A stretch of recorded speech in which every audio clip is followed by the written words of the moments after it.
Cécile, this exhibition finally is about words and cubism, which is quite a sophisticated subject, and you have a theory about the fact that Gertrude Stein invented cubism in words. So could you explain? Yeah, it's the exhibition is focused on the friendship between Picasso and Stein. They met at the beginning of the century, and when they met, Picasso was still in his period, this pink and blue period, as we said, but we can say also the last symbolism. And the painter who was really radical at this time was Matisse. And so, and we know this story about the Steins, their collection. They bought the Cézanne and Renoir, but also they began to buy Matisse and Picasso. And they were living in a house nearby, which yes, is great, it's right? Very close. Yes. Rue de Fleurus. Rue de Fleurus. Okay. And here in this place, you could see at the beginning of the 20th centuries like caillebottes, so Cézanne, Manet, modernity. and so on. Yeah. Okay. And so when Picasso met Stein, he discovered at the same time at the Rue de Fleurus Cézanne and Matisse, and we can link very precisely the birth of Cubism, or the attempt to analyze the representation and to deconstruct the representation through the discussion he had with Stein, because at the same time she was beginning her great work, great novel, The Making of Americans, and she wanted to reinvent the writing or the poetry. And so the subject is very difficult, because how to demonstrate the link, how we were not with them when they had this But you are discussion. inventing a theory now, in a way. Was it written before? Because half of the exhibition is about Cubism, and the rest of the exhibition is about how Gertrude influenced contemporary art. Yeah, or modern art, or American scene. Okay. Because she wrote in English, of course. Yes. So, but was it written before that she began writing in a Cubist style, in a way, and it is? So, Cubist style is the way the critics at this time. So we mean in 1912 or 1913 at the Armory Show. Mm-hmm. She was described as a Cubist writer because she was close to Picasso, and she had a very radical way to write. So she was named Cubist. Okay. Writer. But it's about repetition and rhythm, right? Yes. So it's about repetition. She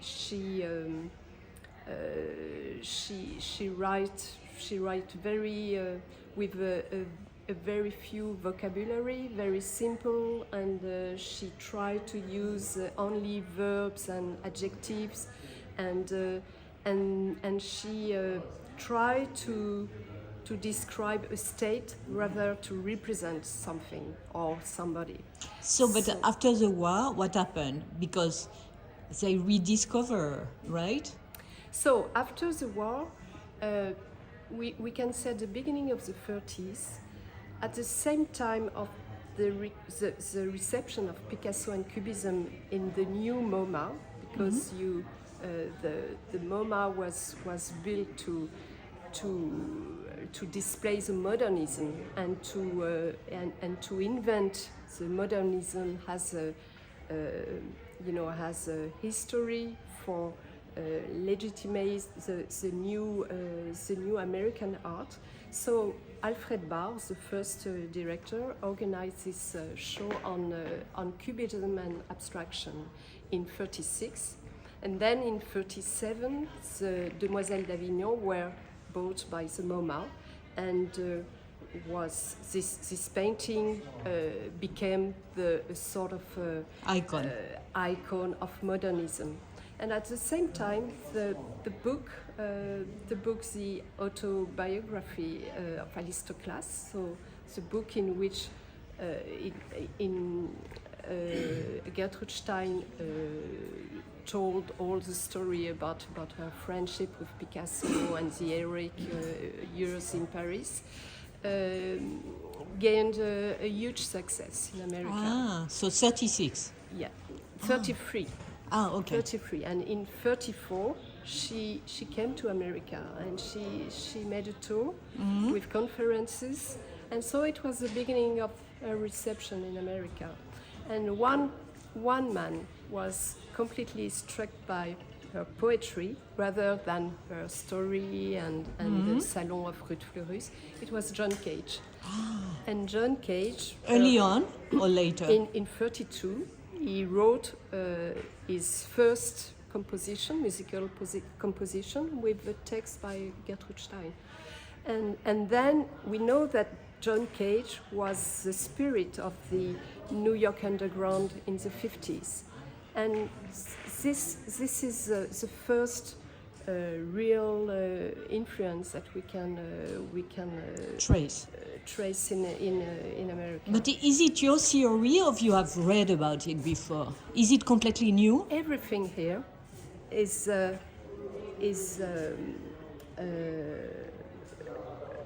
acknowledged by archives or by articles. For example, with John Cage, we know this, and he wrote, so you can find many quotes by the artists themselves about Gertrude Stein. For example, there's Nam June Paik. Nam June Paik, it's a portrait of Gertrude Stein.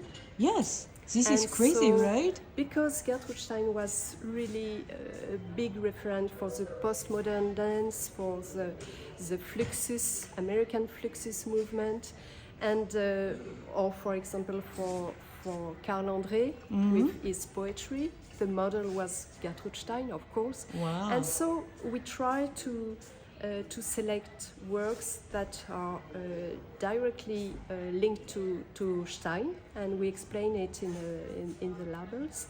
And for example, so the second movement is minimal art.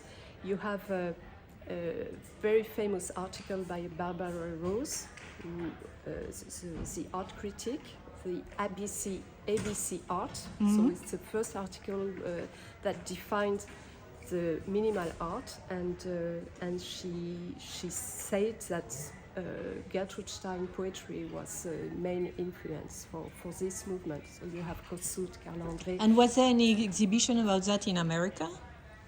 No, never. And it was funny because when I explained this project to artists or art galleries or director of museums, they said, "Oh, what a marvelous idea! Why we haven't think about this? Because it's so obvious." So it's it's one influence, and it's a big influence for some artists. Of course, not so many, but through. But also Bruce Nauman, right? And Bruce Nauman, yes. And of course, you have this image of this circle. And do you speak about that? Not really, but, so this is an interpretation? No, because he went to New York, and he was totally